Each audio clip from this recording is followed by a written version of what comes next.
បងប្អូនអ្នកគ្នាវីដេអូនេះគឺបន្តពីថ្ងៃមុនបាទថ្ងៃមុនគឺយើងដាក់នៅវីស្តង់ជាមួយនឹងយេនបាទឥឡូវចាប់ផ្ដើមបញ្ចូលនៅសាមីបាទឥឡូវចាប់ផ្ដើមបញ្ចូលទៅបងប្អូនអ្នកគ្នាបាទការបញ្ចូលនៅសាមីមុននឹងបញ្ចូលគឺយើងយកវីស្តង់យកមកលោតនឹងសាមីសិនកាលណាបើសិននៅសាមីនឹងវីស្តង់អេពេកនឹងពិបាកនៅបញ្ចូលនៅក្បាត់បាទឥឡូវយើងដាក់បញ្ចូលទៅហើយបាទដោយសារឆ្កៀតនៅក្បាត់បាទក្បាត់មុនដាក់បញ្ចូលគឺយើងត្រូវខាត់ថែមហ្នឹងយើងរួមមករួចស្រេចបាទយើងរៀបបញ្ចូលបាទឥឡូវរួចដល់ហើយបងប្អូនបាទយើងទាញស្ទង់ឡើងស្មើអញ្ចឹងមកឃើញបងប្អូនបាទឡើងស្ទង់ស្មើអញ្ចឹងមកបាទយើងដាក់ពូងកាមមិនត្រូវបាទនេះគឺជាកងត្រូលបាទដែលខ្ញុំកាន់ដៃនឹងខ្មៅបងប្អូនបាទគឺមានទូនាទីសម្រាប់ព្រួលកាមឃើញបងប្អូនបាទឃើញនៅកណ្ដាលអត់បាទលកាមពេលកាលណាធូរទៅវាអាចនឹងក្រាំក្រោមបាទប៉ះពាល់ដល់នឹងសមីអញ្ចឹងយើងដាក់កងត្រូលនោះសម្រាប់ត្រូលបាទត្រូលនៅលកាមកុំឲ្យប៉ះពាល់ដល់នឹងសមីឥឡូវចាប់ដើមដាក់មូខ្សៅចូលទៅបាទហើយខ្សៅនេះគឺមូយើងមូរៀងមកទុំតិចតិចសិនណាបាទខ្ញុំតើណាតឹងដៃពេកតាមតមកគឺយើងយកនៅដាក់នៅខ្សៅជាងៀមហ្នឹងដែរបាទខ្សៅជាងៀមមួយបងប្អូនបាទហើយខ្សៅជាងៀមនេះគឺខ្ញុំប្រាប់សាមុនម្ដងហើយគឺយើងដាក់រៀងទុំសិនបាទឥឡូវដាក់ប្រើដាក់ជាមួយនឹងរងរបស់យើងបាទរងរបស់យើងគឺចាប់ប្រើដាក់បញ្ចូលទៅហើយសម្រាប់ខាងខ្ញុំគឺប្រើរងបាត់នេះបាទប៉ុន្តែខាងបងប្អូននឹងប្រើរងបាត់ណាទេបាទឥឡូវយើងរៀបចំរួចរាល់ហើយបាទចាប់ប្រើដាក់យកនៅមញលកាមបាទហើយការដាក់មញលកាមគឺយើងមានកណ្ដុះមានពងឲ្យយើងមើលដែរបងប្អូនបាទកាលណាយើងដាក់ពងខុសគឺម៉ូតូហ្នឹងគឺពិបាកឬការវិញឆេះ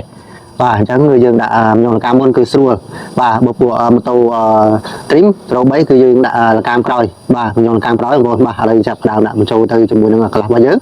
បាទចាប់ដើមទីដាក់បញ្ចូលទៅយើងដាក់ចូលបែបនេះគឺងាយស្រួលបាទស្រែនៅលកាមរបស់យើងផងដែរបាទតែបន្តបន្តិចគឺយើងរឹកខ្សៅហ្នឹងមកវាបងប្អូនបាទខ្ញុំនិយាយតាមមួយរៀងគួរទេបងប្អូនបាទចាប់ដើមដាក់ខ្សៅជាងហ្នឹងខ្សៅហ្នឹងគឺយើងដាក់រៀងធូរទេបងប្អូនបាទគឺមិនតាន់អាចរត់តឹងបានទេដាក់រៀងធូរតិចបាទហើយបន្តមកយើងរឹកខ្សៅនឹងល្មមបានហើយបាទហើយបន្តទៀតគឺយើងយកនៅរងបាទហៅថារងខ្សៅ4បាទគឺយើងដាក់បែបនេះបងប្អូនបាទហើយក្របខ្សៅ4នេះគឺមានកនោះសម្រាប់ឲ្យយើងមើលផងដែរបងប្អូនណា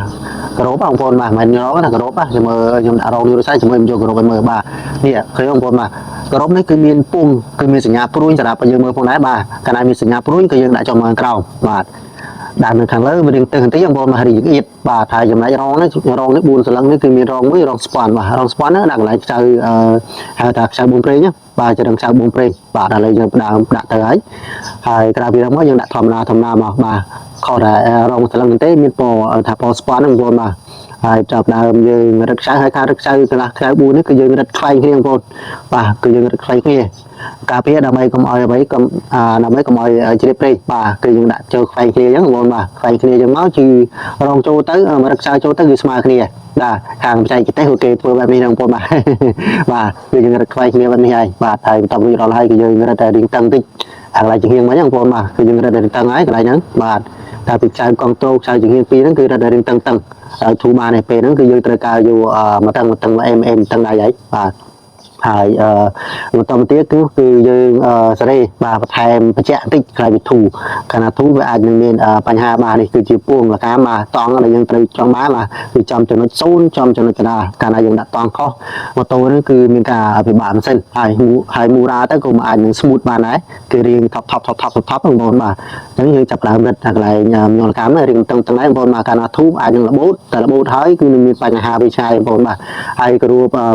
លកាមនេះផងដែរគឺមានបាទមានពកមួយសម្រាប់យើងចំណាំឃើញបងប្អូនបាទពកមួយឃើញអត់បាទហើយកន្លែងកន្លះហ្នឹងក៏មានពកមួយបាទសម្រាប់យើងមូកគ្រប់ទៅគឺតាក់កន្លែងហ្នឹងបាទឃើញបងប្អូនបាទគឺតាក់កន្លែងចឹងបងប្អូនបាទអញ្ចឹងមួយគឺមានសម្រាប់ពងយើងមើលបាទអត់មាននេះបាទបងប្អូនបាទគឺមានពងមានកណ្ដុះឲ្យយើងមើលអញ្ចឹងហើយ